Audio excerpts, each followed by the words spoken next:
안녕하십니까. 레인보우 역학원의 레인보우입니다. 오늘은 김기덕 감독의 사주를 풀어보는 시간을 갖겠습니다. 아직 구독하기와 알림 설정을 안 해주신 분들께서는 해주시길 부탁드리겠습니다. 그럼 시작하겠습니다. 지난주에 김기덕 감독께서 돌아가셨죠. 12월 11일에 돌아가셨는데요. 김기덕 감독은 영화계에서 특이한 인물이죠. 특이하면서도 업적을 많이 세우신 분입니다. 우선은 국내에서 세계 3대 영화제를 모두 석권하신 분은 김기덕 감독밖에 없습니다. 이러한 점도 있고요. 그리고 여러 논란이 많았죠. 그래서 제가 사주를 풀어보는 시간을 가졌는데요. 원래 돌아가시자마자 사주를 풀어야겠다는 생각을 가졌었는데, 원래 고인의 사주를 풀 때는 돌아가시자마자 사주를 보는 것은 예의가 아닙니다. 시간이 지나고 장례 절차도 끝나고 그래야 사주를 보는 것이 예의이기 때문에 지금 시간이 지나고 나서 제가 김기덕 감독의 사주를 풀어보는 시간을 갖기로 했습니다. 우선 김기덕 감독에 대해서 제가 비난을 하거나 칭찬을 하거나 그런 생각은 전혀 없고요. 순수하게 김기덕 감독의 어떤 사람으로서의 살아온 모습, 그리고 사주 모습만 순수하게 이렇게 푼다는 것을 참고해 주시기 바랍니다. 우선 김기덕 감독의 어떤 고인에 대한 삼각 고인의 명복을 빌겠습니다. 기사를 보니까요, 김기덕 필름 측에서 고 김기덕 명예훼손 악플, 유가족 고통 깊어 억측 상가해달라, 이렇게 내용이 나와 있네요. 내용을 보시면요, 코로나19 합병증으로 사망한 김기덕 감독의 유가족이 고인의 사망을 둘러싼 악플로 고통을 호소했다. 김기덕 필름 측은 15일 오후 보도자료를 통해 김기덕 감독과 관련하여 확인되지 않은 억측을 마치 사실처럼 보도하고 있는 것에 대해서 깊은 유감을 표하며 정확한 사실을 알린다고 전했습니다. 우선은 라트비아에서 코로나19에 감염된 후 약 2주 정도 최선의 치료를 받았으나 치료 도중 발견된 심장합병증으로 지난 12월 11일 타계했다. 가족은 고인과 지속적으로 연락을 하며 치료 상황을 전달받았고, 비보를 접한 유가족은 큰 고통과 슬픔에 빠져 있다. 그리고 중점적인 내용은 과거의 내용인데요. 고인은 2017년 형사사건에 휘말린 일이 있다. 당시 여배우 A는 2013년 영화 촬영과 관련하여 고인을 폭행, 강요 및 강제추행치상 혐의 등으로 고소했다. 그러나 검찰은 연기주도를 위해 A의 뺨을 때린 행위만 폭행 혐의가 있다고 판단하여 벌금형으로 약식 기소를 하였을 뿐, 정작 세관의 관심이었던 강요 및 강제추행치상 등에 대해서는 혐의 없음 처분을 하였으며 사건은 그대로 종결됐다. 이게 주된 내용인 것 같아요. 지금 돌아가시고 나서 과거의 행적들에 대해서 얘기가 많이 나오는데, 그것에 대해서 고인의 유족 측에서는 상당히 부담을 갖고 있는 것 같고, 김기덕 필름 측에서는 이 내용을 중점적으로 얘기를 하는 것 같습니다. 우선 김기덕 감독의 관상을 한번 보겠습니다. 관상을 볼 때는 먼저 눈을 봐야 됩니다. 김기덕 감독의 눈을 보면 눈이 세모꼴입니다. 보통 사람들은 이렇게 동그랗죠. 타원형으로 이렇게 생겼는데, 김기덕 감독의 눈은 이렇게 세모꼴로 이렇게 날카로운 눈을 갖고 있습니다. 이런 눈을 가진 사람들은 성격이 급한 면이 있습니다. 그리고 목표의식이 상당히 뚜렷하고요. 사람들과 협의를 하거나 사람들과의 대인관계가 많이 좋은 편은 아니죠. 그리고 눈썹을 보면 눈썹이 상당히 눈에 비해서 짧죠. 눈썹이 짧은 사람들은 사람들의 도움이 약한 면이 있습니다. 친한 사람이 그렇게 많지 않다는 얘기고요. 그리고 코 가운데, 눈과 눈 사이에 요 코, 상근이라고 그러죠. 요 상근이 푹 꺼져 있죠. 요 상근은 이 이마와 그리고 얼굴을 연결해주는 역할을 하는데요. 이마는 어떤 조상, 아버지, 어머니, 윗대의 조상을 얘기하죠. 아버지, 어머니를 포함해서 조상을 얘기하는 것인데, 인연이 좀 박약하다는 것을 의미를 하는 것입니다. 관상적으로 그렇게 매우 좋은 관상은 아닌 거죠. 사회생활을 하는 데 있어서 크게 도움이 되는 관상은 아닌 것입니다. 그러나 투쟁적인 어떤 모습을 보이고요. 자기 투쟁적인 모습이 보입니다. 이렇게 얼굴 모습을 누굴 닮았냐면은 동학 농민혁명 때 전봉준 장군을 많이 닮은 것 같아요. 그런 어떤 투쟁적인 모습이 저는 눈에 띕니다. 그러면 김기덕 감독의 사주를 한번 보겠습니다. 김기덕 감독은 60년 12월 20일 날 태어났다고 하죠. 이걸 만세력으로 돌려보면요. 경자년 무자월 이모일생이 됩니다. 일주가 이모일주죠. 그리고 나와 같은 오행 볼까요? 나와 같은 오행은 월지의 자수, 연지의 자수 이렇게 있고요. 나를 돕는 오행 볼까요? 나를 돕는 오행은 연간에 경금이 있습니다. 사주 형국이 상당히 강하죠.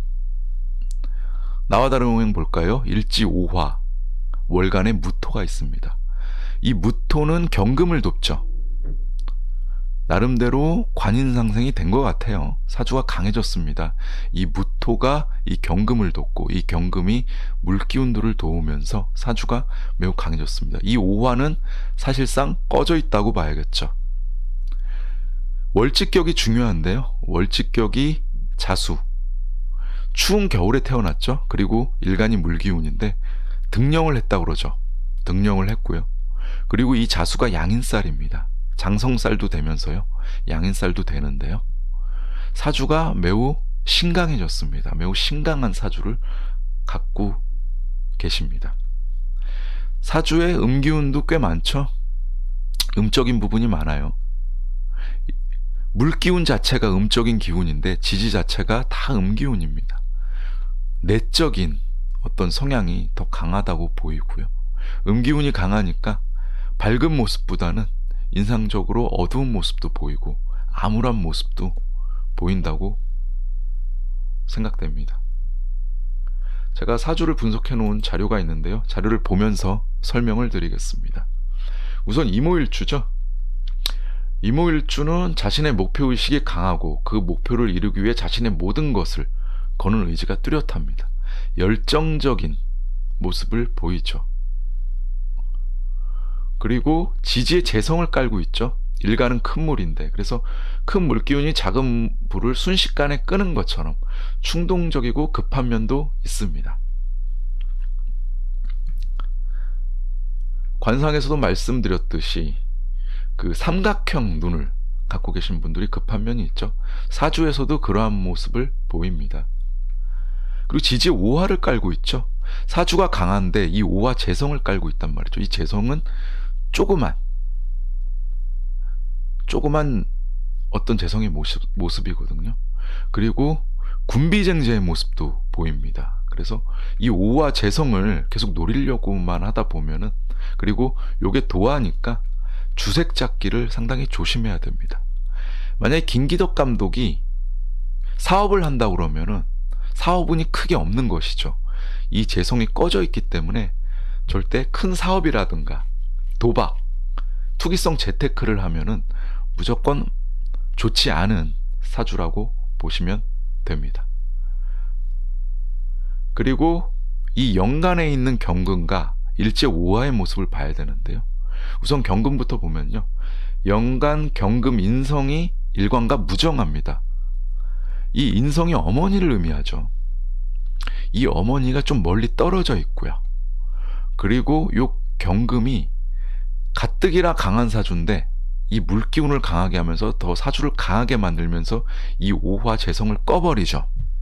그래서 좋은 역할을 하는 게 아닙니다.